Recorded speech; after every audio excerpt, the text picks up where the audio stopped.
సిద్దిపేట జిల్లా సర్పంచ్ల సంఘం అధ్యక్షుడిగా ములుగు మండలం క్షీరసాగరం సర్పంచ్ కొన్యాల బాలరెడ్డి, గజ్వెల్ నియోజకవర్గ సర్పంచ్ల సంఘం కన్వీనర్గా వెంకన్నగారి వెంకటరెడ్డిని ఏకగ్రీవంగా ఎన్నుకున్నారు మండల సర్పంచ్లు. ఈ కార్యక్రమాన్ని సిద్దిపేట జిల్లా గజ్వెల్ పట్టణంలో ఏర్పాటు చేసిన మీడియా సమావేశంలో రాష్ట్ర సర్పంచ్ల సంఘం వ్యవస్థాపక అధ్యక్షులు సౌదాని భూమన్న యాదవ్ ముఖ్య అతిథిగా హాజరై మీడియాతో మాట్లాడారు. సర్పంచ్ల సమస్యలు పరిష్కారానికి నిధులు, విధులు సంరక్షణ కోసం రాజకీయాలకు, రాజకీయ పార్టీలకు అతీతంగా ఈ సంఘం సర్పంచ్ల సంక్షేమానికి పనిచేస్తుందని అన్నారు. అలాగే గజ్వేల్ నియోజకవర్గంలో సర్పంచ్లకి ఫోరం అధ్యక్షులు ఎన్నుకోవడం జరిగింది. ఈరోజు దానికి వచ్చినటువంటి మన వ్యవస్థ అధ్యక్షుడు భూమయ్య యాదవ్ గారు ఈరోజు కొన్యాల బాలరెడ్డిని సిద్దిపేట జిల్లాగా ఏకగ్రీవంగా ఎన్నుకోవడం, సర్పంచ్లందరూ ఎన్నుకోవడం జరిగింది. అలాగే నన్ను గజ్వేల్ నియోజకవర్గంగా సర్పంచ్ ఫోరం అధ్యక్షుడిగా ఎన్నుకోవడం జరిగింది.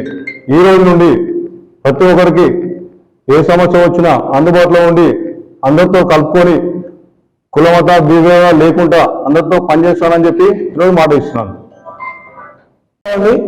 నా పేరు సౌదాని భూమన్న యాదవ్, తెలంగాణ రాష్ట్ర సర్పంచ్ సంఘం వ్యవస్థాపక అధ్యక్షుని. దాదాపు 1995 నుంచి 30 సంవత్సరాల నుంచి సర్పంచ్ సమస్యలపైన ఉద్యమాలు చేపడుతున్నాం.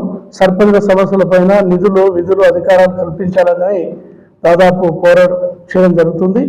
73, 74 రాజ్యాంగ సవరణలో 29 అంశాలను దాఖలు పరచాలనే భావనతోని గత ప్రభుత్వాలతో కానీ పోరాటం చేస్తూ మేము సాధించుకోవడం జరిగింది.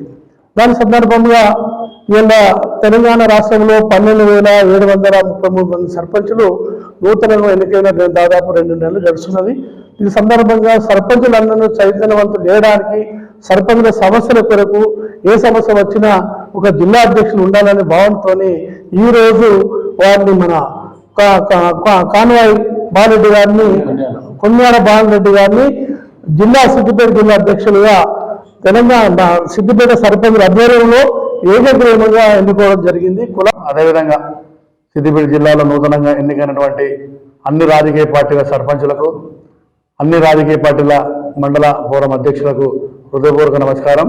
నన్ను ఈరోజు మన రాష్ట్ర అసోసియేషన్ వ్యవస్థాపక అధ్యక్షులు భూమన్న గారు నన్ను ఈరోజు సిద్దిపేట జిల్లా అధ్యక్షులు ఎన్నుకున్నందుకు హృదయపూర్వక ధన్యవాదాలు. అదేవిధంగా ఈనాటి నుంచి బాధ్యతలు అన్నగారు చెప్పినట్టు నిర్వర్తిస్తూ ప్రతి సమస్యపై, సర్పంచుల సమస్యపై పోరాటం చేస్తూ సీఎం గారి దృష్టి తీసుకుపోయి తప్పకుండా నరసన్న ఆధ్వర్యంలో తీసుకుపోయి తప్పకుండా ఆ సమస్యలపై పోరాటం చేస్తూ ఉద్యమ రూపంలోనే మంచిగా పనిచేస్తూ తప్పకుండా సమస్యలపై స్పందిస్తామని మనస్ఫూర్తిగా తెలియజేస్తా ఉన్నాం.